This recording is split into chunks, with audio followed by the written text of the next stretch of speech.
Tá bom? Então assim, vamos fazer a coisa direitinho para poder ficar assim, bênção para nossa captação. A gravação já começou? Uma última pergunta. Tivemos gravação semana passada e na semana retrasada tivemos? Nas duas?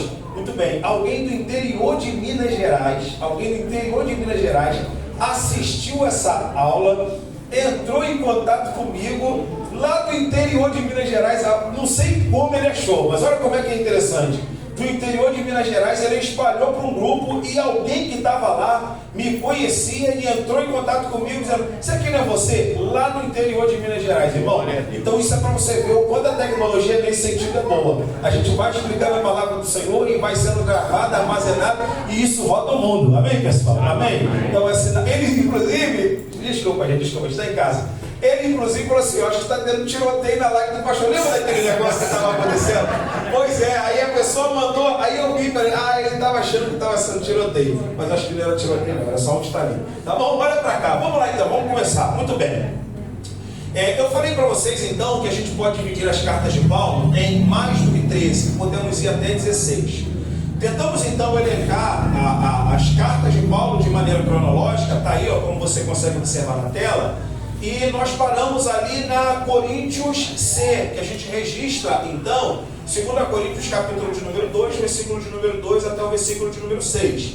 Quem já está ciente sabe que hoje, para se estudar o apóstolo Paulo de maneira cronológica, pegamos então duas cartas que são consideradas 1 e 2 Coríntios e encontramos pelo menos 5 correspondências, Coríntios A, B, C, D e E.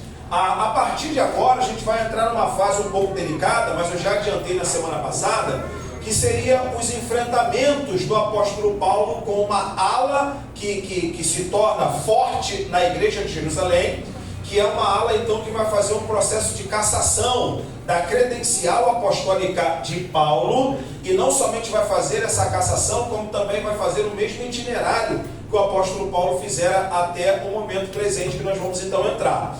Eu espero que você já tenha decorado aí minimamente de cabeça que a essa altura, ou seja, quando Paulo se encontra em Éfeso, que foi onde nós paramos, a gente pode dizer aí então que Paulo já é pregador de uns 3 países, né? Por que não dizer dessa maneira? Ele já visitou a parte sul da Turquia, que a gente chama de Galácia do Sul, ali implantou igrejas. Dali ele tem a visão e Deus o conduz até a província da Macedônia, que seria o início das missões de Paulo em terras gregas, ok? Então você tem um Paulo que já evangelizou a Turquia, pelo menos parte dela, um Paulo que já evangelizou a Grécia, e agora nas duas partes da Grécia, né? A região da Macedônia e a região da Caia, onde ele implanta as comunidades de Corinto, e agora Paulo está na Ásia Menor, onde ele vai ter contato com uma pregação mais para a região do interior. Então, durante essas jornadas que Paulo está fazendo as suas missões, vão surgindo então problemas que dali vai surgindo a necessidade de Paulo escrever as cartas. A gente terminou na semana passada falando do problema imediato que surgiu, que veiculou a formação da carta de 1 Coríntios, tá bom? Que foi aquele problema relacionado ao Apolo, pelo menos um dos problemas, né? Problemas relacionados ao Apolo, que a igreja estava fazendo uma espécie de predileção pelo Apolo em detrimento do seu pastor local, no caso de Paulo de Tarso. Paulo estava muito ocupado, por isso não poderia ir, e enviou Timóteo. E é aqui então que a gente entra, por que não dizer, num conteúdo, digamos assim, inédito. Quando Paulo escreve 1 Coríntios, e aí a gente já aperta o botão de play, até o presente momento não é possível constatar nenhum tipo de problema ou algum tipo de tensão entre Paulo e as igrejas da Galácia. A gente leu isso aqui, igrejais, no plural. Então, a carta aos Gálatas, como você consegue observar na lista à sua direita, a carta aos Gálatas, ela vai acontecer justamente antes de Paulo ser preso. Eu coloquei uma interrogação ali. A gente sabe que Paulo não está preso quando Paulo escreve a carta aos Gálatas, porque ele promete uma visita. Mas está acontecendo alguma questão na região de Éfeso, que a gente já leu, 1 Coríntios capítulo 16, versículo 9 e 10, quando Paulo diz: porque uma porta grande e eficaz se me abriu e há muitos adversários. Nesse sentido, vai surgir algum tipo de contestação relacionado à imagem do apóstolo Paulo, o que vai fazer com que Paulo reaja. Bom, quem são essas pessoas? Seria aquela seita que nós conhecemos no Novo Testamento como os judaizantes. Começamos aqui. Quem são os judaizantes? Os judaizantes são cristãos, tá, gente? Judaizantes são cristãos, mas era uma ala conservadora ligada à igreja de Jerusalém e à igreja de Antioquia, que queria veicular a salvação em Cristo Jesus por intermédio da lei de Moisés. Então é um erro quando algumas pessoas afirmam que os judaizantes eram judeus. Eram judeus? Sim, mas eram judeus cristãos. Eles acreditam em Jesus, eles acreditam na salvação em Jesus, eles acreditam na salvação através do Filho de Deus, mas, ao contrário de Paulo, que queria dizer que essa salvação se dava por meio da fé, os judaizantes queriam incluir o legalismo da lei de Moisés. Ponto.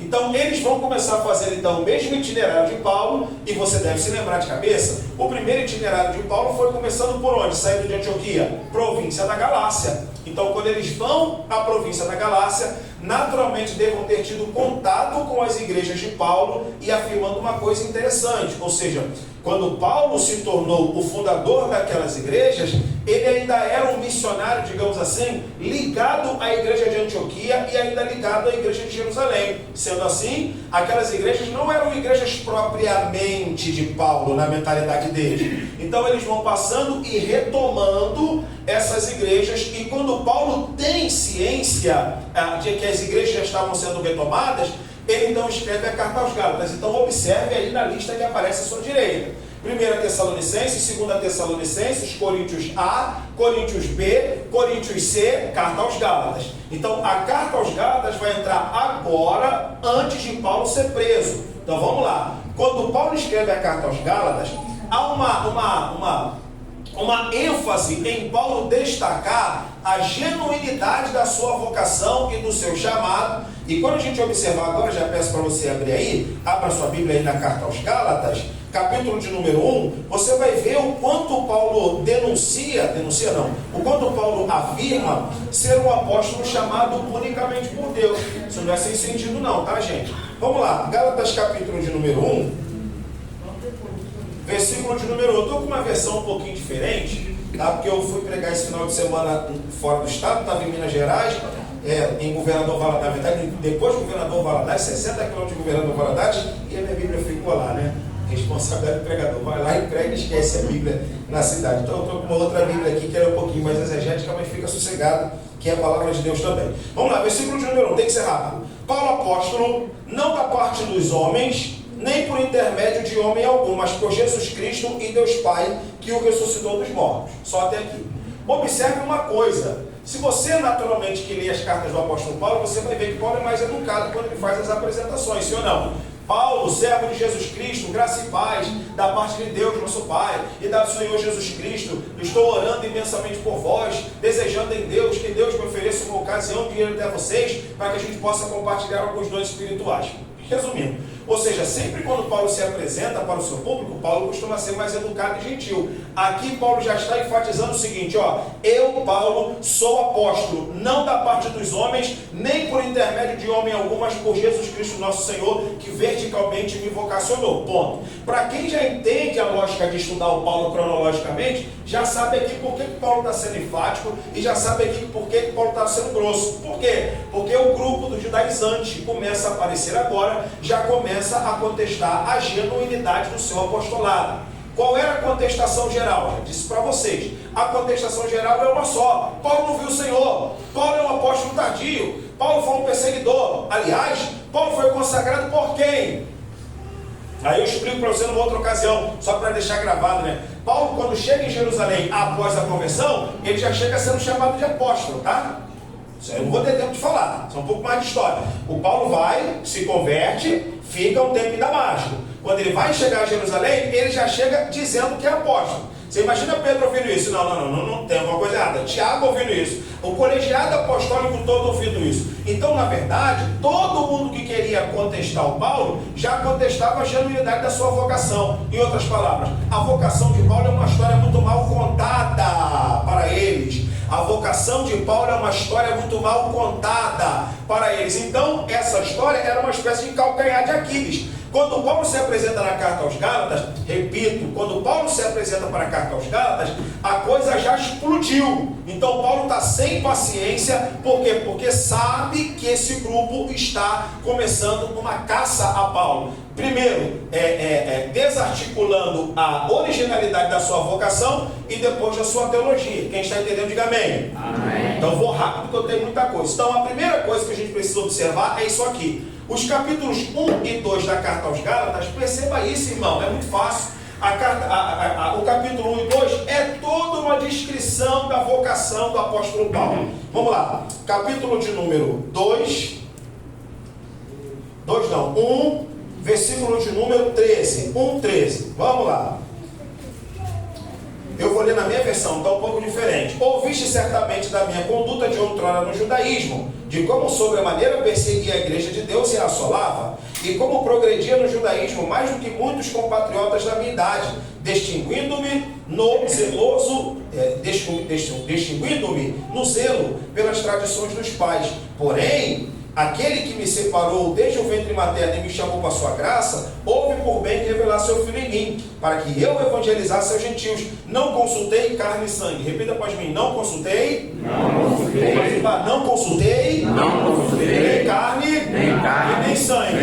Beleza, então o que você está tendo aqui, pessoal? Vamos observar a coisa do ponto de vista histórico. Paulo está fazendo uma defesa da sua vocação. Aprove a Deus me separar para, por meio da sua graça, revelar o seu Filho em mim. E realmente ninguém colocou a mão na minha cabeça, não. Pedro não colocou a mão na minha cabeça, não. Tiago também não colocou a mão na minha cabeça, não. Por quê? Porque eu não fui chamado por homem algum. Então fica claro e evidente que Paulo está respondendo a uma contestação. Primeiro uma contestação pessoal, depois vai ser uma contestação a respeito do seu discurso, ou seja, da sua teologia. Então quando você observa o capítulo 1 da carta aos Gálatas, chave de ouro, quando você observa o capítulo 1 da carta aos Gálatas, Paulo está querendo chancelar verticalmente a sua vocação. Isso é um pouco complicado até hoje, sabia disso? Por exemplo, toda a Assembleia de Deus tem uma política semelhante. Talvez aqui também seja igual. Um pastor de repente vai querer... E esse ministério é um ministério grande, relevante. Eu já falei isso várias vezes que eu conheci esse ministério. Pelo menos assim, externamente. Chega um pastor hoje por essas portas e fala assim: pastor, eu sou pastor e quero ser reconhecido na igreja. Vai levar muito tempo. Estou certo ou não estou, pastor? Vai levar muito tempo. Você chega hoje em Bom Sucesso, minha igreja, para não falar daqui. Você chega hoje em minha igreja. Ah, pastor, eu fui pastor na cidade tal por 15 anos. Quero ser pastor aqui. Vai ficar uns 3 anos ali. 3 anos em período probatório, sendo testado, o secretário vai ligar para a igreja antiga, vai querer saber a causa que ele saiu de lá, querer saber a esposa, vai querer saber dos filhos, vai fazer, digamos assim, entre aspas, uma devassa na vida do sujeito, vai passar um tempo para depois ele ser reconhecido no ministério. Se eu estou falando que esse procedimento acontece 2000 anos depois, quando nenhum de vocês aqui, nem eu, fomos ungidos pelo Senhor propriamente ou por um apóstolo, você imagina naquela época que é tudo muito primitivo? Você imagina naquela época, alguém chega numa igreja e fala assim, olha, ainda mais que era um perseguidor da igreja. Então assim, gente, o Senhor me ungiu e me chamou para ser apóstolo. Tá de conversa fiada. Brincadeira. Então quer dizer que o Senhor apareceu para você, ungiu o Senhor. Hoje pra gente, a gente vai dizer o seguinte: não, nós não vamos aceitar, vai ficar no período probatório. E a igreja primitiva fez a mesma coisa com o Saulo de Tarso. Então sempre que essa ala dos judaizantes queria contestar ele, já ia logo na história da conversão dizendo: está muito mal contada essa história. E aí toda hora você vai ver o Paulo fazendo o quê? Daqui para frente, daqui para frente. Então você vai ver, na carta aos Gálatas, Paulo enfatizando a genuinidade da sua conversão. Olha para a tela. Filipenses ele vai defender isso, Colossenses ele vai defender, e 2 Coríntios, que na verdade ali é a Coríntios 10. Perdão, Coríntios D. Então daqui para frente você já sabe, sempre que você vê na carta de Gálatas para frente Paulo defendendo a originalidade da sua vocação, é sinal de que os judaizantes já estavam no radar dele, tentando então desconstruir a genuinidade da sua vocação. Entendendo isso, a gente parte para o segundo ponto. O segundo ponto era a sua teologia, a teologia da justificação pela fé. Então a igreja dos Gálatas que recebe esse outro evangelho, engraçado isso, por quê? Porque quando Paulo diz assim: se algum anjo do céu vos pregar um outro evangelho, além do qual já vos tenho pregado, seja anátema. Quando você, no texto grego, outro evangelho, é aquilo que a gente pode chamar no texto grego de hétero-evangelho. Hétero, outro no texto grego é hétero. Então, o que Paulo está tentando dizer é que os judaizantes não vinham tentando desobstruir a teologia dele com argumentos sem sentido. Não, Paulo diz: isso aí que eles estão pregando não deixa de ser um evangelho, é um outro evangelho, ou seja, um hetero-evangelho. Então é exatamente a partir desse tempo que Paulo começa a fortalecer a sua doutrina. Notícia muito boa. Então observe aqui a tela novamente. 1 Tessalonicenses, 2 Tessalonicenses, Coríntios A, B e C, não podemos falar que Paulo tem uma teologia ainda, embora tenha. Deixa eu explicar aqui para você o que é teologia. Teologia não é só um pensamento sobre Deus, é um pensamento sistemático, organizado a respeito de Deus. Então, por exemplo, Paulo ele é autor de 4 teologias que a gente considera fundamentais para o cristianismo. A teologia da eleição é de Paulo, a teologia da graça é de Paulo, a teologia da cruz é de Paulo e a teologia da justificação pela fé é de Paulo. Então você tem aqui 4 teologias, atenção para esse dado. Você tem aqui 4 teologias que fortalecem e fundamentam o pensamento da igreja do Novo Testamento inteira. Então, agora escuta isso, eu pergunto para você, eleição, graça, cruz e justificação, você encontra em 1 Tessalonicenses? Não encontra. Encontra em 2 Tessalonicenses? Não encontra. Encontra na Coríntios A, que é a 1 Coríntios, que é a carta pequenininha? Não encontra. Na Coríntios B? Não encontra. Coríntios B é só problema moral. Problema da ceia, problema da ressurreição, problema da carne sufocada no sangue, problema do irmão que processa o irmão, problema moral. Então você não vê. Então é a partir da carta aos Gálatas que a gente vai começar a encontrar essas 4 teologias aqui, ó. Eleição, graça, cruz, justificação. Vamos repetir? Eleição, graça, cruz, justificação. Beleza, obrigado. Então esses 4 tópicos da teologia de Paulo vão começar a aparecer aqui. Então isso a gente pode chamar de a teologia de Paulo. A teologia de Paulo. Então olha como é que é importante você estudar cronologicamente. Desafio vocês, pega ali da tela, da parte da direita, de Gálatas para cima, vê se você encontra uma teologia sistemática de Paulo. Não encontra não, meu filho. Não encontra não. Então olha que coisa interessante. Sabe o que fez o apóstolo Paulo começar a pensar e a refletir e a sistematizar a sua teologia? Esse outro evangelho. Deu para entender? Então na carta aos Gálatas, se alguém pregar um outro evangelho, seja anátema. Então é dado esse desafio de surgir na igreja outros, agora no plural, outros evangelhos, é que surge então a necessidade da igreja fortalecer pelo menos esses 4 pontos da teologia de Paulo. Para ser mais prático para nós aqui nessa nossa vida aqui e agora, às vezes, irmãos, o movimento que ameaça digamos assim, a estabilização do evangelho da nossa igreja, às vezes não vem de fora, não, vem de dentro. Às vezes vem de dentro. Esses judaizantes, repito, são crentes, todo mundo crente, mas eles começam a desenvolver um outro evangelho. Paulo sente que isso é preocupante e contra-ataca com o fortalecimento do evangelho. Muito fácil. Hoje, irmãos, todo mundo levanta a bandeira do evangelho, mas poucos sabem definir o que é o evangelho. É o evangelho. Então Paulo já está ciente de que essa galera vem com 2 argumentos. Argumento número 1, vamos derrubar a imagem dele. Argumento número 2, vamos derrubar o discurso dele. Então Paulo responde de que maneira? Fortaleça a minha imagem e fortaleça a minha teologia. Daqui para frente, eleição, graça, cruz, justificação. Todo mundo entendeu, mas amém? Amém. Muito obrigado. Então a gente sabe disso, a gente pode colocar a carta aos Gálatas depois de 1 Coríntios, porque Paulo pediu a oferta. Foi o texto que a gente começou. Eu quero que vocês façam como eu ordenei a todas as igrejas da Galácia. Fazer o quê? Que separem no primeiro dia da semana a oferta, para que quando eu for aí, não se faça quando eu estiver presente. Então é muito simples. Irmão, eu digo para você, essa arrumação que eu fiz aí da parte que eu coloco 16 cartas, assim, na boa, dificilmente você consegue mudar aquilo ali. Hoje na academia, quem estuda o apóstolo Paulo, aquela coluna ali da direita que você tem a oportunidade de conhecer, ela é muito bem encaixada. Por quê? Quando Paulo escreve a carta de 1 Coríntios, então, quando ele escreve 1 Coríntios, ele está de bem com os Gálatas. Quando ele escreve a carta aos Gálatas, já está mal.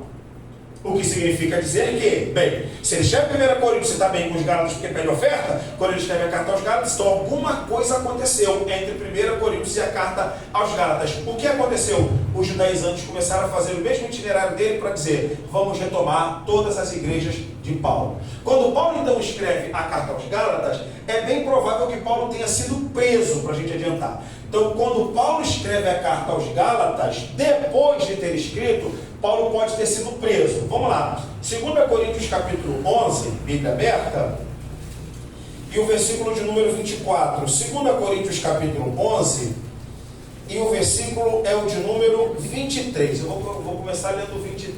Daqui a pouco eu vou descer para a gente escrever aí algumas coisinhas.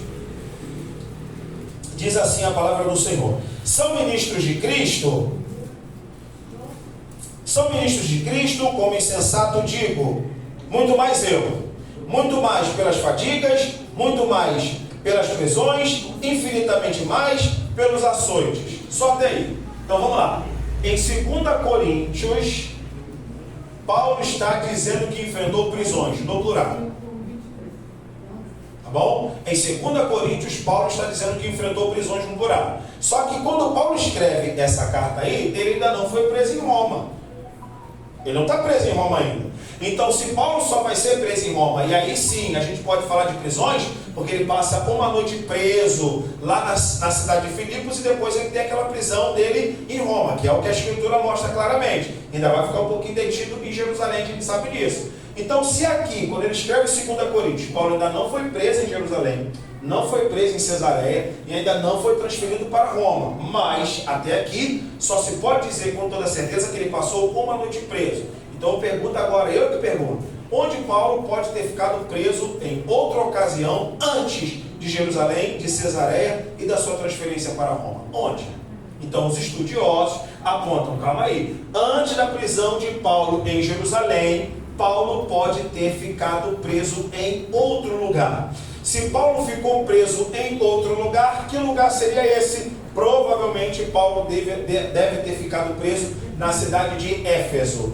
E ficou preso na cidade de Éfeso depois do tumulto lá que ele, de certa forma, através da pregação do Evangelho, aconteceu por um ourive chamado Demétrio, que fez uma procissão, digamos assim, uma espécie de sindicato, e foi para a prefeitura da cidade gritar por 2 horas, grande, grande, grande é a Diana dos Efésios. Então, nesse sentido, Paulo pode ter sido preso e ter ficado preso durante um tempinho lá. A parte mais emblemática pode vir agora. Nesse momento que Paulo ficou preso em Éfeso, ele pode ter escrito em Éfeso 3 cartas. Carta a Filipenses, carta de Colossenses, carta de Filemão. Olha como é que eu coloquei na tela aí. Éfeso, Éfeso, Éfeso. Atenção para cá. Vocês não são obrigados a concordar. Aliás, tudo que eu falei aqui, você pode criticar, pode checar, pode avaliar, sem problema nenhum. Eu sou muito democrático comigo. Eu sei que eu também não tenho todas as verdades, não. Mas eu, hoje, tenho dificuldade de acreditar que as cartas de Colossenses, Filipenses e Filemão tenham sido escritas em Roma, como normalmente é dito quando se estuda as cartas do apóstolo Paulo. Então hoje, a revista da escola dominical, aqui estuda a CPAD? Então, a revista de escola dominical da CPAD, por exemplo, sempre que ela trabalha os tópicos das epístolas da prisão, ela vai dizer que a carta de Filipenses, Colossenses e Filemão, e também a de Efésios, foram escritas quando Paulo estava preso em Roma, ok? Essa teologia tem lugar, mas de um tempo para cá, e quando eu digo um tempo para cá, eu digo mais de 200 anos, teólogos vão apontando um fator praticamente inderrubável, a meu ver, praticamente inderrubável. Qual é então a diferença? É simples.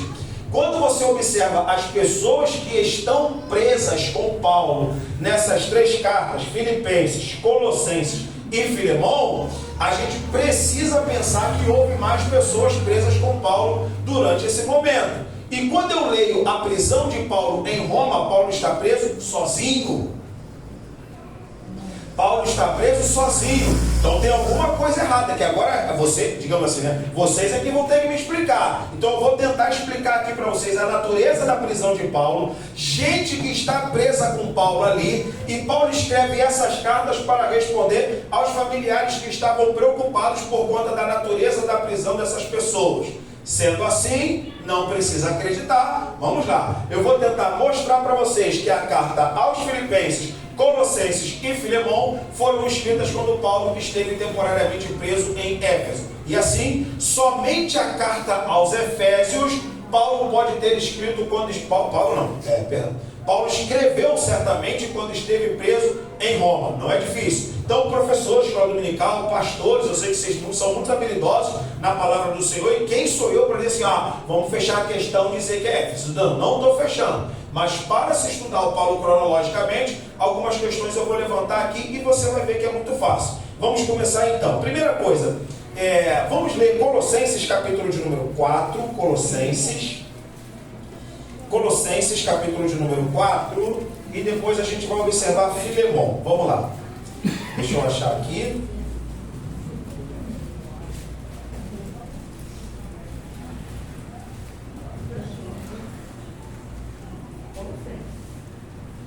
Colossenses capítulo 4, versículo de número 7.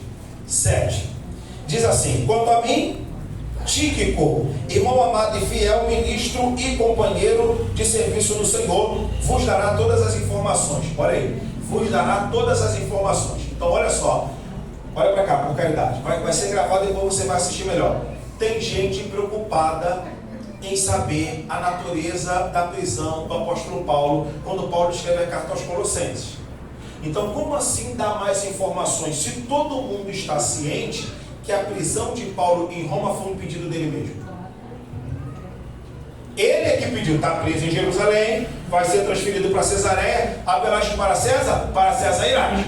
Então todo mundo sabe, todos os companheiros de Paulo sabem que a prisão dele em Roma, a transferência dele para Roma foi um pedido do próprio Paulo. Então assim, não tem muita coisa a poder dizer, não tem muita coisa para se informar. Mas aqui, Paulo está dizendo, olha, o irmão Tíquico vai dar todas as informações a respeito de tudo aquilo que está acontecendo. Fiquem sossegados.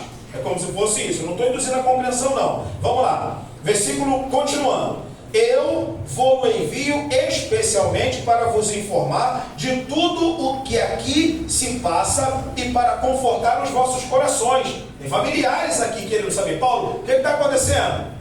Que prisão é essa? O que está acontecendo? Vamos continuar. Versículo seguinte, confortar os corações. Vai com Onésimo, amado, fiel, irmão fiel e amado, vosso conterrâneo. Eles vos darão todas as notícias nossas. Onésimo. O Onésimo, você sabe que é o homem que vai ser preso, que vai veicular a produção do bilhete de Filemão. Ou, primeiro dizendo, do bilhete a Filemão. Vamos continuar. A gente vai ler, eu vou mostrar tudo para você de maneira linear. Então assim, quem está perdido aí não vai ficar. Por enquanto vamos só identificar personagens. Vamos lá. Versículo 10. Saúdam-vos Aristarco, meu companheiro de prisão, e Marcos, primo de Barnabé, a respeito de quem já vos dei instruções. Se ele aparecer por aí, recebei. Então agora eu quero pedir a vocês observação sobre 3 nomes. Primeiro nome, Tíquico, você observe. Depois você tem Onésimo, que está solto. E você tem Aristarco, que está preso. E o versículo de número 12. Epáfras, vosso conterrâneo, servo de Jesus Cristo, que luta sem tréguas por vós, nas nossas orações, para que continueis perfeitos, em plena observância da vontade de Deus. Então vamos lá, eu queria que alguém tivesse com um papelzinho e pudesse anotar. Você tem aí, Robson? Você tem aí? Eu queria que vocês prestassem atenção em 3 nomes. 3 nomes. Se for de cabeça, beleza. Eu quero que você preste atenção em Aristarco. Aristarco está preso, ok? Onésimo está solto e Epáfras está solto. Então pedi o pastor aí que já está tomando nota aí. Pastor, por caridade. Aristarco preso, Onésimo solto ou livre e Epáfras livre. Obrigado, pastor. Obrigado pela gentileza. Então vamos lá. Olha para cá, nosso pastor está tomando nota ali, depois vai ficar fácil, está gravando. 3 pessoas. Aristarco, Paulo diz, está preso comigo. Onésimo, vai embora e vai informar tudo para vocês. E o Epáfras está lutando bravamente com vocês, solto. A gente vai ver agora que esses 3 nomes, quando a gente lê a carta de Filemão, vai acontecer o inverso. Vamos lá? A gente vai sair agora da carta aos Colossenses e vamos para a carta a Filemão, ou o bilhete a Filemão. Vamos lá. Versículo de número 10. Que venho suplicar-te em favor do meu filho Onésimo, que gerei na prisão. Filemão, versículo 10. Ok? Que venho suplicar-te em favor do meu filho Onésimo, que gerei na prisão. Percebeu a diferença? Quando Paulo escreve a carta aos Colossenses, Onésimo está solto. Quando Paulo escreve a carta a Filemão, Onésimo está preso. Ué. Mas Paulo não escreveu a carta a Roma? Não foi uma prisão de 2 anos? 2 anos ele escreve as cartas? Parece que está tendo uma prisão aqui meio que relâmpago. A gente pode chamar de uma prisão preventiva. E eu vou explicar por quê. Segundo nome, vamos lá. Versículo de número 23. Saudações de Epáfras, meu companheiro de prisão. Opa!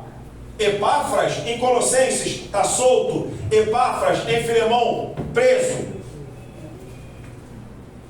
Deu para entender? Onésimo lá em Colossenses solto. Filemão preso. Epáfras lá solto. Epáfras aqui preso. Aristarco agora é o último. Aristarco lá estava solto. Aqui, versículo de número 24. De Marcos, Aristarco, Demas e Lucas, meus cooperadores. Aristarco lá, preso. Aqui, solto. Então é simples. 3 nomes que estão presos. Eu não vou saber agora. Vamos lá. Agora me perdi. Quem está preso em Colossenses? Aristarco só. Então, muito bem, obrigado. Aristarco preso, é o único preso. Aqui está solto. Os 2 lá que estão soltos, estão presos e o Aristarco solto. É difícil mesmo. O que eu quero que você entenda a partir disso? 3. Não é uma prisão longa. Além de não ser uma prisão longa, parece que Paulo está escrevendo essas 2 cartas, a carta de Colossenses e a carta de Filemão, depois vamos chegar em Filipenses, porque ele quer dar explicações sobre a natureza da prisão. É como se fosse o seguinte, galera, aconteceu um crime naquela ocasião. Qual era o crime? Crime de sedição. Sedição era crime. Perturbação da ordem pública naquela ocasião era crime. Paulo está pregando em Éfeso, cidade metropolitana da Ásia Menor. Vai ter uma sindicância, vai ter manifestação, vai ter procissão, todos eles na porta da prefeitura, dizendo, grande é a Diana dos Efésios. Aí o prefeito sai, mas eu sei que ela é grande, mas quem está falando o contrário aqui? Quem está falando o contrário é o Paulo de Tarso aí, que está pregando e desarticulou todo o sistema de vendas de estatuetas e dos ourives, aquela coisa toda, enfraqueceu a economia local que fervilhava em torno do culto a Diana dos Efésios. Então Paulo não está sozinho, está pregando com uma equipe de asiáticos, pegam e prendem todos eles. Isso é uma teoria. Pegam, prendem todos eles para saber o que estava acontecendo. E à medida que foram investigando e vendo que não era, digamos assim, algo extremamente grave, mas era uma conversa de alçada religiosa, foram soltando aos poucos. Não somente foram soltando aos poucos, como Paulo foi o último a ser solto. Calma que ainda tem mais argumentos. Então, à medida que todos eles vão sendo presos, os familiares vão tomando consciência e tomando notícia do que aconteceu e querem agora informações. Então, como Paulo é o líder da caravana, digamos assim, Paulo se sente na obrigação de dar notas explicativas, dizendo, olha, calma aí, o típico está saindo, vai explicar para vocês todo o tumulto relacionado ao que aconteceu aqui na cidade de Éfeso. Então, a carta de Filemão, ela é escrita também com essa natureza, calma que eu vou falar da escravidão lá do Onésimo, como também a carta de Colossenses, deu para entender? Então, quando a gente observa os finaizinhos da maneira como Paulo escreve as suas cartas, você percebe que Paulo tem a intenção de poder dar algum tipo de informação aos familiares que estão preocupados, porque tem chefes de família, pais de famílias que foram presos gratuitamente após um problema lá de sedição na carta aos Efésios. Eu acho que essa teoria é uma teoria que merece consideração, e vem uma outra aqui agora que eu quero ler com você. Vamos lá. Filemão ainda, versículo de número 22. Diz assim: ao mesmo tempo, prepara-me também um alojamento, porque, graças às vossas orações, espero que vos serei restituído, ok? Espero que vos serei restituído. Meu amigo do computador, vamos lá, coloca para mim um mapa, por gentileza. Passa aí. Pode passar. Aí, não vai dar para ver, mas eu vou tentar mostrar para vocês. Então vocês observem. Não preciso sair. Vocês observem. Suponhamos que Paulo está preso em Roma. Gente, essa igreja aqui é ensinada. Eu não vim trazer novidade para vocês. Vocês sabem muito bem. Vamos lá. Quando Paulo está preso em Roma, Paulo vai para lá dizendo o seguinte: Oriente para mim acabou. Aqui, Oriente já encerrou. Galácia já tive que fazer o que fiz, já consegui fazer o que prometi fazer. Na Macedônia já fiz, em Troade já fiz, na Ásia Menor já fiz. Então, minha mentalidade, quero ir para Roma e de Roma para a Espanha. Ponto final. É como se fosse o seguinte: Paulo já botou uma pedra no Oriente. Oriente para Paulo já está evangelizado. Beleza. Então, se Paulo está escrevendo a carta aos Romanos, pedindo para os romanos que o enviasse para a Espanha, Paulo não tem mais nenhum tipo de desejo de voltar para o Oriente. Mas acabamos de ler o versículo de número 22, dizendo o seguinte: estou quase saindo daqui. Quando eu sair daqui, vou dar um pulinho aí. Então prepara o alojamento para mim. Não pode ser, não pode ser em Roma. Porque quando Paulo está em Roma, Paulo não pensa em voltar, não. Quando Paulo está em Roma, diz: vou sair daqui, eu vou direto para a Espanha. Eu quero ir para a Espanha de qualquer... Aqui Paulo pedindo alojamento como se fosse sair semana que vem. É aí, cavaleiros. Versículo de número 22. Quando eu sair, prepara a estadia, que eu vou rapidinho aí para você, para tomar um cafezinho com você. Está escrito cafezinho, não. Tá? Não. Daqui a pouquinho eu vou sair, vou aí tomar um cafezinho, vou dar um pulo aí para tomar um café. Que negócio é esse que o Paulo está dizendo que vai tomar um café, se ele já está com um plano de evangelizar outra banda do mundo? Se ele tem o plano de evangelizar outra banda do mundo, a meu ver, Filemão, mas não foi escrito em Roma, mas de jeito nenhum, porque Paulo está ali muito longe, mas muito longe. Bom, então diante disso, é bem provável que quando ele menciona 2 Coríntios, capítulo 11, versículos 24 e 25, já lemos.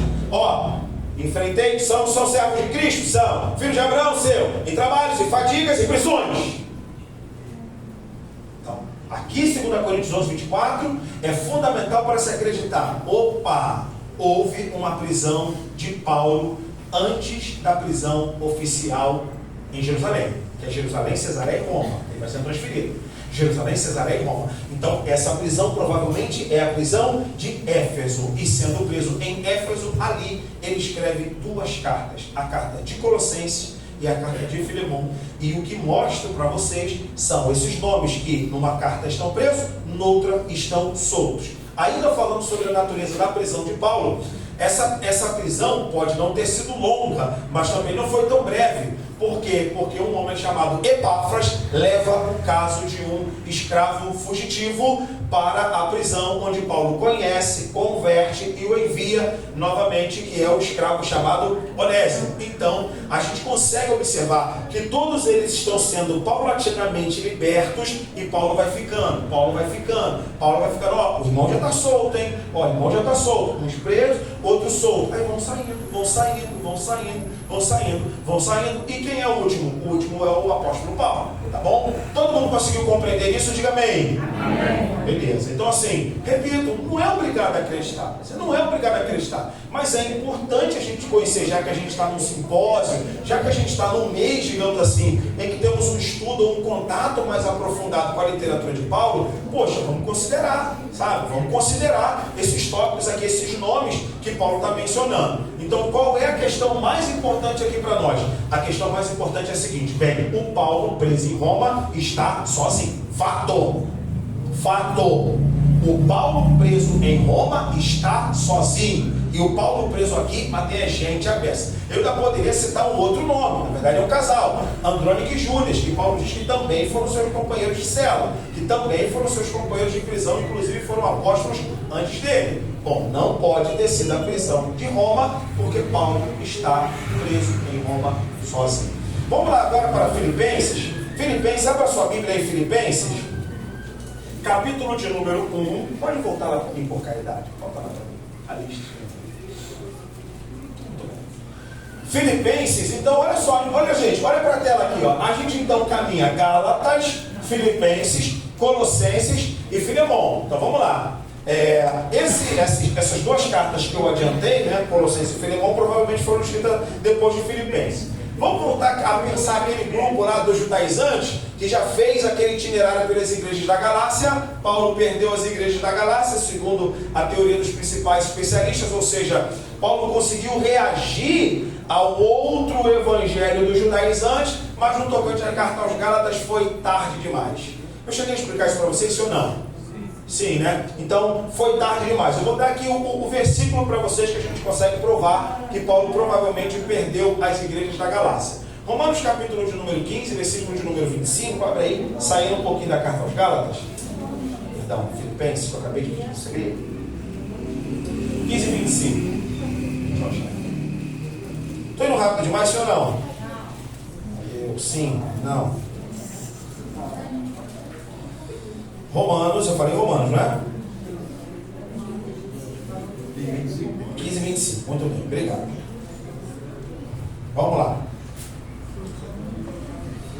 Gente, eu não sei você, mas eu tenho que pegar esses textos assim, dar uma rasuradinha na Bíblia, que tem gente que não gosta. Não, mas eu não escrevo na minha Bíblia de jeito nenhum. Eu dou um conselho para você. Se você puder, vai marcando assim, quando você estiver lendo ou passando, você vai saber, opa, já passei por aqui. Vamos lá, 15 e 25. Mas agora vou a Jerusalém a serviço dos santos. A Macedônia e a Acaia houveram por bem participar de alguma forma das necessidades dos santos de Jerusalém que estão na pobreza. Muito bem, olha para cá, por favor. Paulo implantou igrejas em 3 províncias: província da Galácia, província da Macedônia, província da Acaia. Galácia, as igrejas da Galácia. Macedônia, Filipos, Tessalônica, Bereia e talvez Troade. Acaia, Corinto, Atenas, Cencreia. Atenas não teve igreja.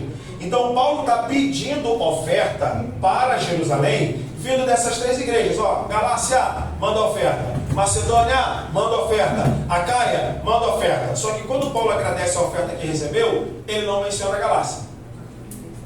E isso lhes pareceu bem a Macedônia e a Acaia como devedores que são para com eles. Olha aí, está escrito aí na sua Bíblia. Quando Paulo escreve a carta aos Romanos agradecendo as ofertas que recebeu, ele não agradece às igrejas da Galácia. Agora olha que coisa legal. Mas ele não pediu oferta lá em 1 Coríntios 16, versículo 1 e 2, que foi o texto que a gente começou lendo?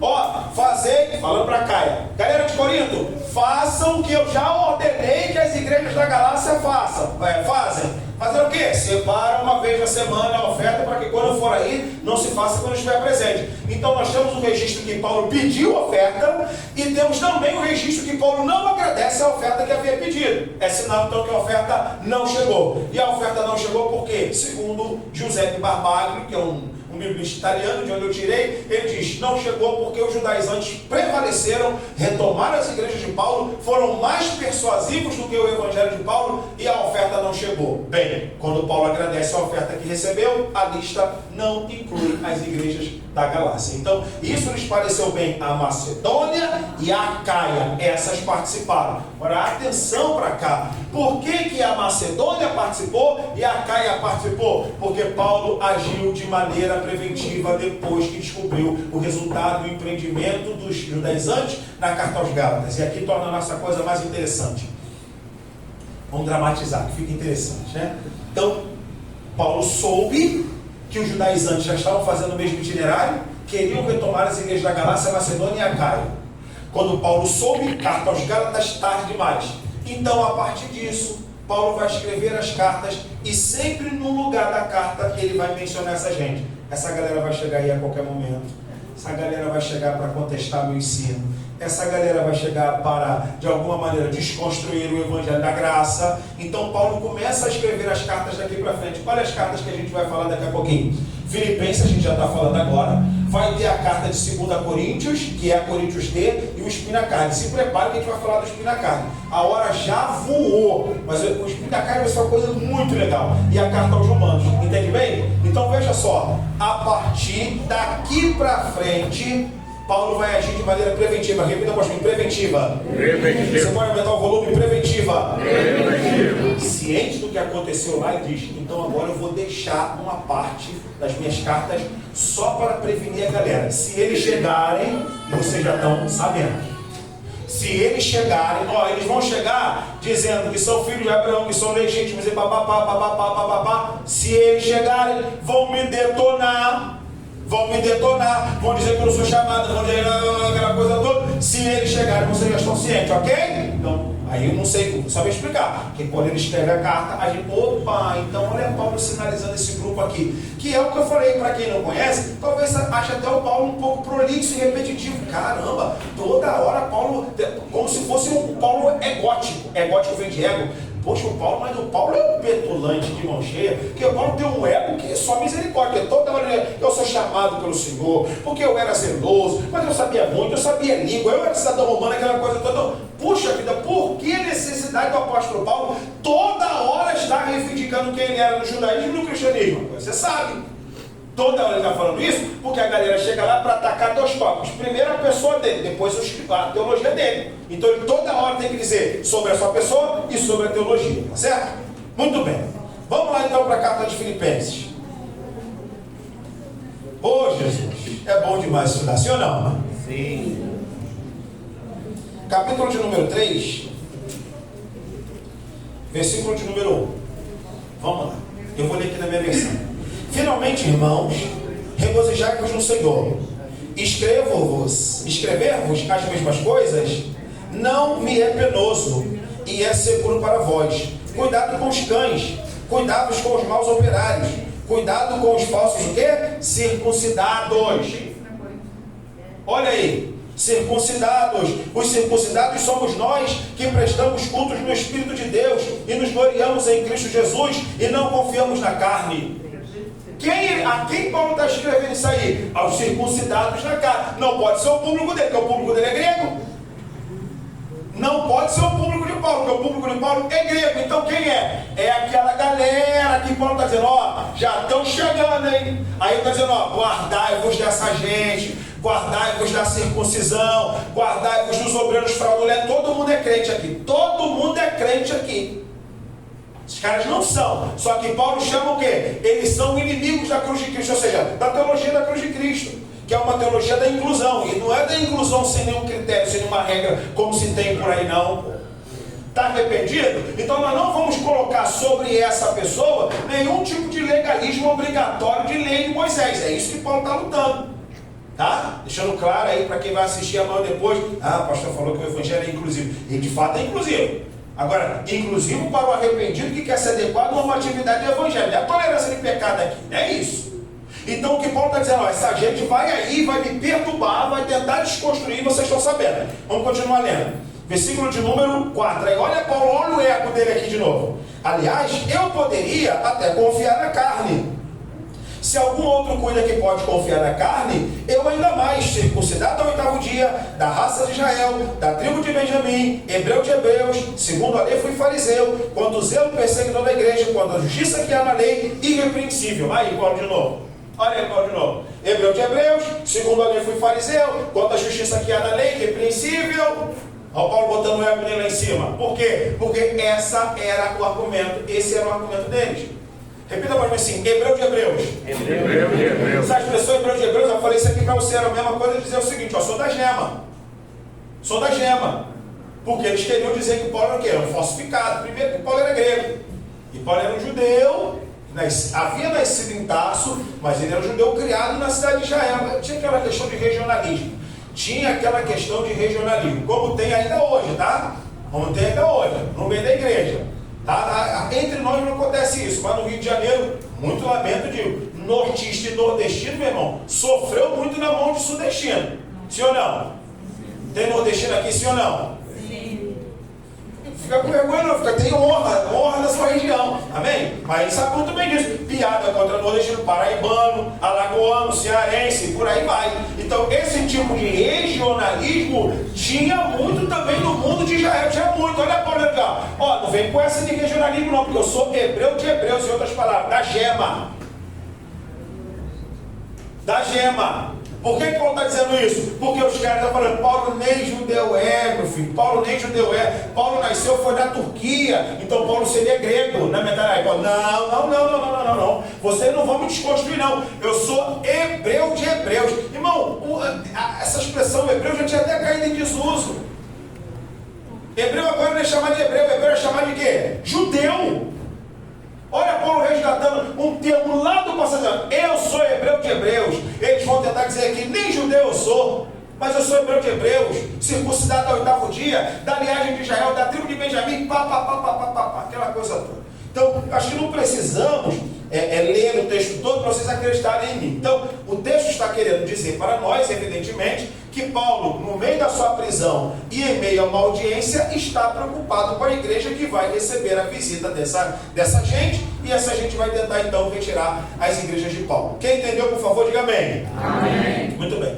Paulo foi preso, Paulo foi solto, e diz a Bíblia que ele estava aguardando a audiência, e muito provavelmente a audiência dele foi favorável, ou seja, Paulo foi absolvido e voltou a pregar. Aí agora olha para cá. Falamos então Filipenses, Colossenses, Filemão.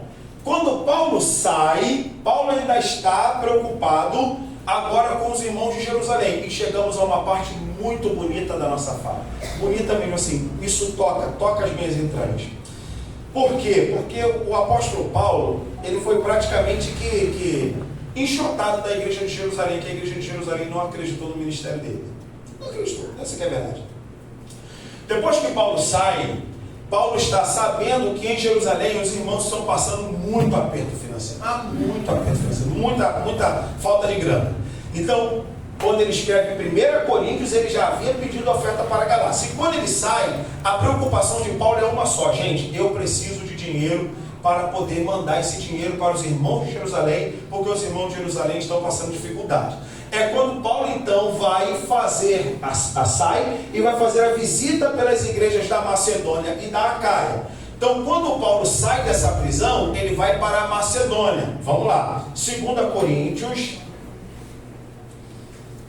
Coríntios, eu tenho que ir hoje até Romanos. Vamos lá, 2 Coríntios capítulo de número 7, versículo de número 5. Essa parte é muito legal, espero que você goste também. 7,5 diz assim: em verdade, quando chegamos à Macedônia, a nossa carne não teve repouso algum. Antes, sofremos toda espécie de tribulação. Por fora combate, por dentro temores. Por fora combate, por dentro temores. Olha para cá, por favor. Paulo sai da prisão. Paulo vai à Macedônia. Só tem duas regiões onde ele pode pedir igreja: Macedônia e Acaia. Então ele está na Macedônia, mas ele está receoso de ir a Acaia por causa do problema que ele teve repetidamente com aquela igreja. Paulo foi preso, não podia ir, depois ele foi, o pau quebrou, escreveu aquela carta das dores, que vocês já sabem. Então, ou seja, Paulo perdeu o contato com a igreja de Corinto por pelo menos 1 a 2 anos, entenda bem. Por 1 ou 2 anos, Paulo perdeu o contato com a igreja de Corinto e agora quer retomar. Mas como ele vai retomar, depois tem escrito uma carta mal criada, entre aspas, mal criada, na qual ele pegou pesado com os irmãos. Paulo então estava receoso se os irmãos ainda queriam algum tipo de contato com ele. Isso aqui é interessante. Então Paulo está na Macedônia, recolhendo as ofertas dos irmãos da Macedônia, que por sinal eram pobres, tá certo? Que por sinal eram pobres, E aí o Paulo envia o Tito, repita mais um, Tito. Tito. Quem? Tito. Ele envia o Tito para o Tito ir na frente de Paulo, para dizer assim, Tito, vai lá e veja como é que está a nossa situação lá. Vai lá e veja lá, porque estava na cidade vizinha. Paulo está na Macedônia, ia descer mais uns quilômetros e ele ia para Caia. E olha só, Paulo está em tensão com a igreja, digamos assim, não está falando com a igreja e quer voltar a falar com a igreja já para pedir dinheiro. Mas não é para ele não, tá? Então, ou seja, momento completamente de tensão. E Paulo estava preocupado. Poxa, não estou falando com a igreja não está falando comigo. Tivemos um desentendimento. Saí da prisão, vou retomar o meu plano, que é entregar a oferta para a igreja de Jerusalém. E eu ainda quero contato com eles para pedir dinheiro. E eu acho que eles não vão. Aí mesmo que o negócio vai ficar feio. Então Paulo fala assim, Tito, vai na frente e veja como é que está a minha imagem lá. Porque eu vou estar pela terceira vez com eles, terceira vez, primeira da fundação, segunda da briga e a terceira Paulo diz o seguinte, não quero ter briga com vocês.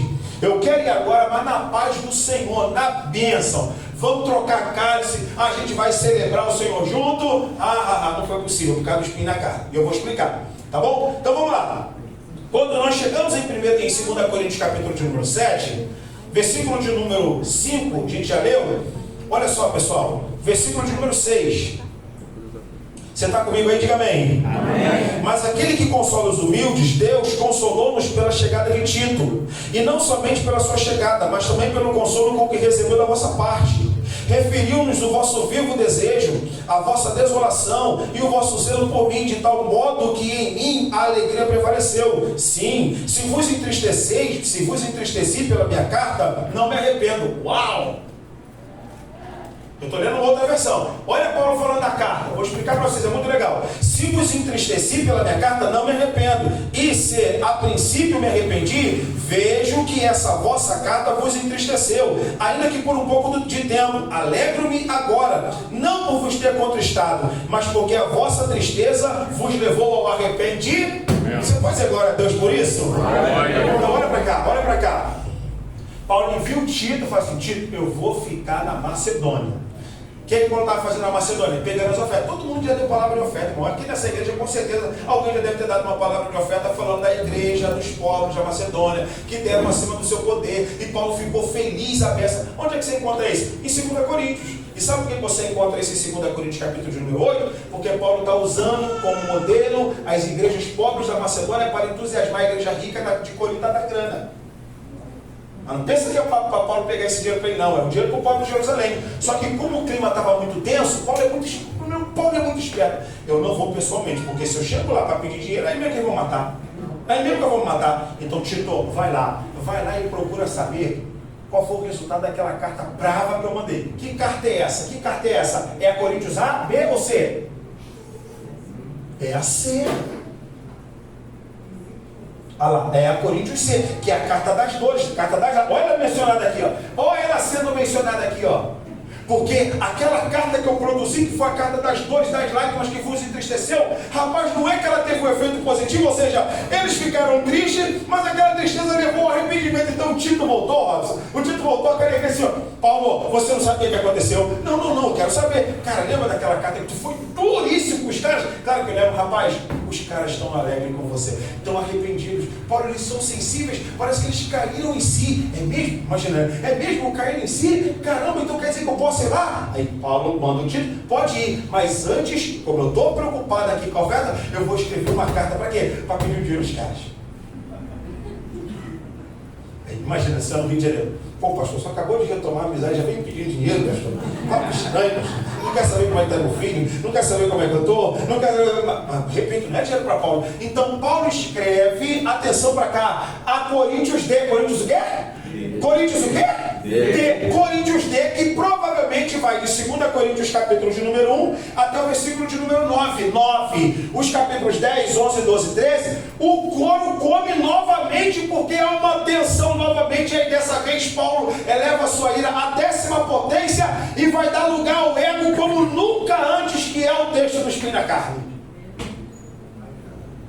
Então veja, vamos lá, recapitulando. Tito volta, Paulo, aquela carta deu bom. Aquela carta fez com que eles te amassem. Está tudo legal, está tudo bem. Uau, muito bem. Então agora, Tito, eu vou escrever essa carta e você vai voltar. Você vai voltar com o quê? Você vai voltar agora dando uma explicação da nossa prisão. Eu não vou ter tempo, irmão, porque a hora voa. Não, eu vou ter tempo sim.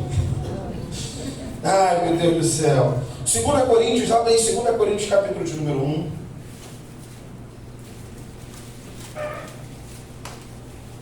Versículo 15, 1:15. Muito bem. Animado por esta certeza, tensionava primeiramente em ter convosco, para que recebesses uma segunda graça. A seguir, passaria para a Macedônia, por fim da Macedônia voltarei a ter convosco, a fim de que me preparasses a viagem para a Judéia.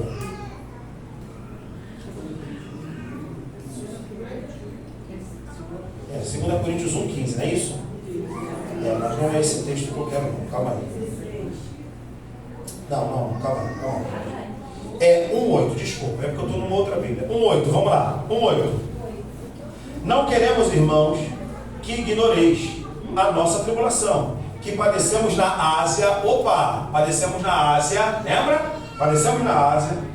Acabrunhou-nos ao extremo, além das nossas forças, a ponto de perdermos a esperança de sobreviver. Sim, recebemos em nós mesmos a nossa sentença de morte, para que a nossa confiança já não pudesse fundar em nós mesmos, mas em Deus que ressuscita dos mortos. Foi Ele que nos libertou de tal morte e dela nos libertará. Nele depositamos a esperança de que ainda nos libertará da morte. Só até aqui. Então, olha para cá. Tito voltou e falou assim: Paulo, está tudo bem. Aí Paulo dá um relatório do que passou na Macedônia, que eles não sabiam, que Paulo está sumido, do que eles passaram na Macedônia, da realidade na qual Paulo estava, o ministério do apóstolo Paulo, em resumo, praticamente dos versículos, capítulos 3 até o capítulo 6, inclusive falando sobre a glória do sofrimento no ministério do apóstolo Paulo, para só depois entrar no texto da oferta. Então, como se fosse o seguinte, eu ia fazer uma brincadeira aqui, mas você pode não gostar. Assim, é meio que o Paulo sendo um pastor neopentecostal, que primeiro prepara o terreno para depois enviar a faca, tá? Mas, pelo amor de Deus, Paulo não merece isso. Eu estou falando aqui coisa só para a gente poder entender. Porque antes do Paulo entrar no tema do dinheiro, da oferta, que é o capítulo 7 e 8, ele prepara todo o território dizendo: gente, que bom que a gente está legal, eu quero dizer para vocês o que eu passei, eu quero dizer para vocês que eu quase morri, vocês não sabem, que eu desesperei da vida e vocês não sabem, eu quero falar daquela carta da tristeza, eu quero falar da glória do meu sofrimento, No capítulo 8 ele toca no tema da oferta, dizendo o seguinte, estamos encerrando já, tocando no tema da oferta, dizendo o seguinte: gente, eu estou aqui na Macedônia, estou quase indo aí, só que eu estou falando para os macedônios de vocês, é o seguinte, os coríntios lá vão encher a mão. Paulo está levantando uma oferta, gente. Paulo está levantando uma oferta, os coríntios lá vão encher a mão. Galera de Corinto era galera com grana, galera da Macedônia era zona de periferia. O povo da Macedônia dando dinheiro. Aí Paulo está dizendo, falando bem dos coríntios para os macedônios. Irmão, quando eu chegar lá, meu irmão, é a oferta alçada. É a oferta alçada. E enquanto isso, Paulo manda a carta de 2 Coríntios assim: Tito, estou indo para lá e estou indo com alguns amigos da Macedônia para lá, que eu vou levá-los até Jerusalém e eu não posso ficar envergonhado. Então fala para ele lá, para eles encherem a mão também, porque Paulo não queria que se tirasse a oferta quando ele estivesse presente. Então a oferta é algo pensado, preparado antes, para trazer para a igreja. Isso vale para a gente, tá? Prepara antes a tua oferta para trazer para a igreja, tá? Tem nada a ver com isso, mas não confunda esmola com oferta não, tá? Você pode estar dando esmola para o Senhor e não sabe. Que ele pede a oferta, não pede esmola. Você pode estar achando que está ofertando, você está a vida inteira esmolando. E não é esmola, é oferta. Qual a diferença? Esmola não tem valor, oferta tem valor. Muito respeito, tem nada a ver com isso. Agora, irmão, pelo amor de Deus, tem gente que ainda dá moeda na igreja. O problema não é da moeda. O problema é que às vezes a moeda não corresponde ao que você pode. Então você acha que está ofertando moeda. Você não está ofertando, você está esmolando e não sabe. Deixa isso para lá, tá? Só para você tomar esse cuidado. Cuidado para você não achar assim, isso aqui é oferta. Não, nunca foi oferta. Você pode estar dando esmola na igreja e não sabe. Você pode estar dando esmola na igreja. A Bíblia nunca pediu esmola. Nunca pediu esmola. Jesus nunca pediu esmola. O que ele pede? Oferta. disse-me, por aí vai, você já sabe a história, tá bom? Então qual é a preocupação de Paulo? Tito, vai lá e fala para eles, porque eu estou falando bem deles, mas a oferta não pode ser feita quando nós estivermos aí. Aí Paulo teme isso e escreve a carta de 2 Coríntios, principalmente capítulo 8. Vamos ler rapidinho lá, pessoal? Infelizmente a hora já foi. Capítulo de número 8, versículo 16.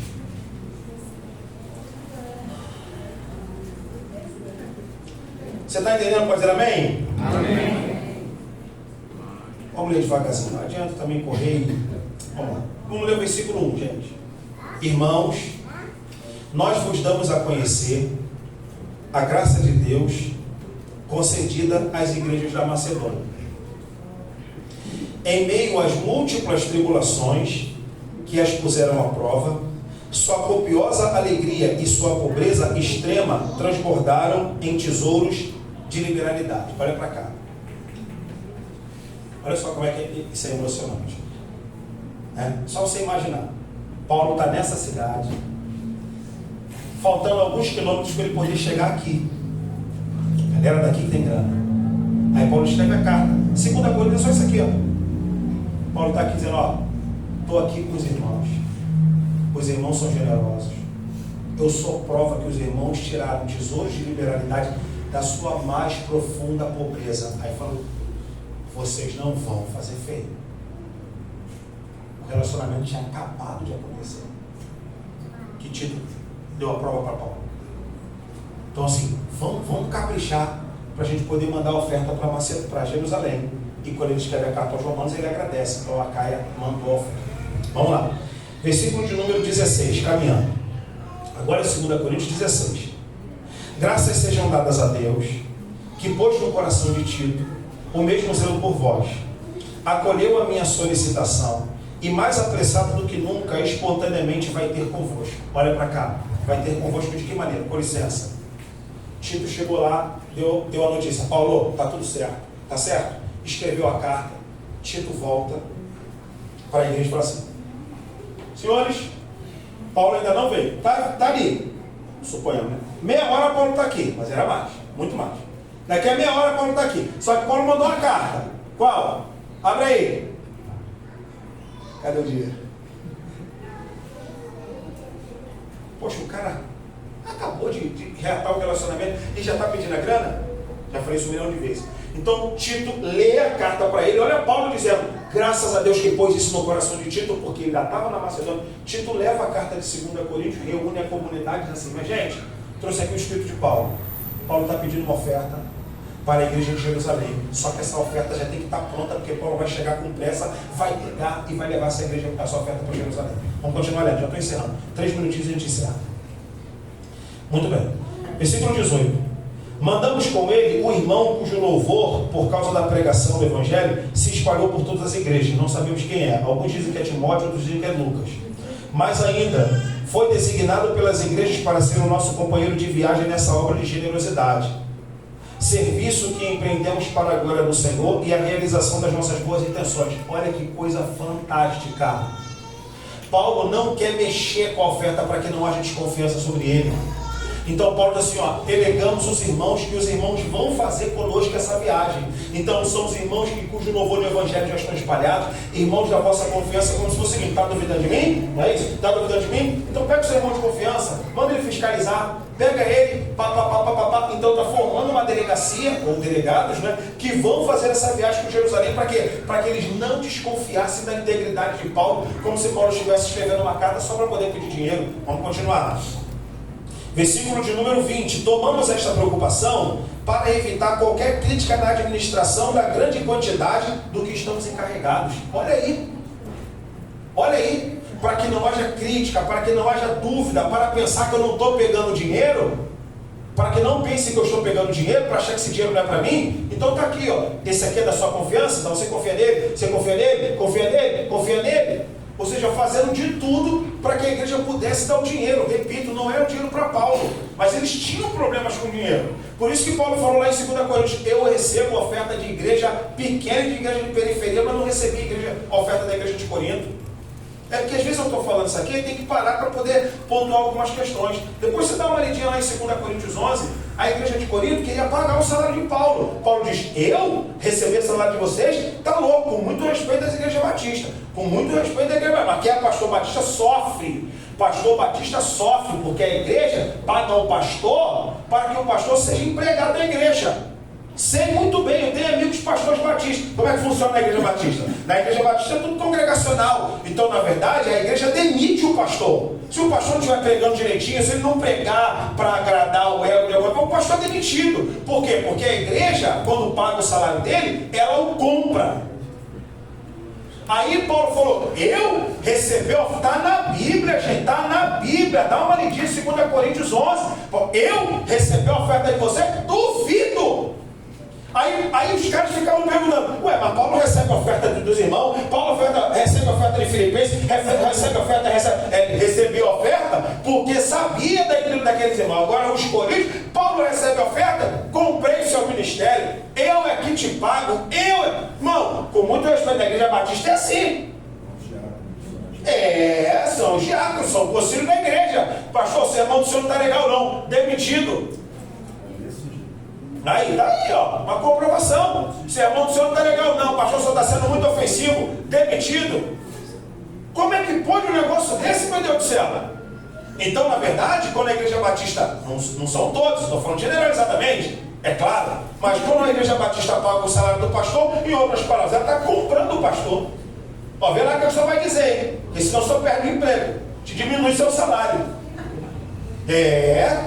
A coisa é feia. Tá? Então, muito bem. Então, Paulo não recebia oferta. Então, Paulo está tendo todo o cuidado para falar de oferta com a igreja de Corinto, para a igreja de Corinto não pensar que ele vai pegar o trem. Vamos lá, último versículo. Com efeito, preocupamo-nos com o bem, não somente aos olhos de Deus, mas também aos olhos dos homens. Em outras palavras, zelamos pelo que é honesto, não só diante do Senhor, mas também diante dos homens. Ok? Com os delegados enviamos nosso irmão, cujo zelo, de muitos modos e frequentemente, já experimentamos e que agora se mostra muito mais solícito, pois deposita em vós plena confiança. Quanto a Tito, é meu companheiro e colaborador junto a vós, ao passo que os nossos irmãos são os enviados das igrejas agora de Cristo. Dai-lhe, portanto, diante das igrejas, a prova da vossa caridade e fazei-lhes ver o justo motivo do nosso orgulho a vosso respeito. Encerro aqui. Olha Paulo dizer lá na Macedônia, ó, eu sei que os irmãos de Corinto, os irmãos de Corinto vão encher a mão. Paulo só está falando para ele lá, cheio de medo no coração.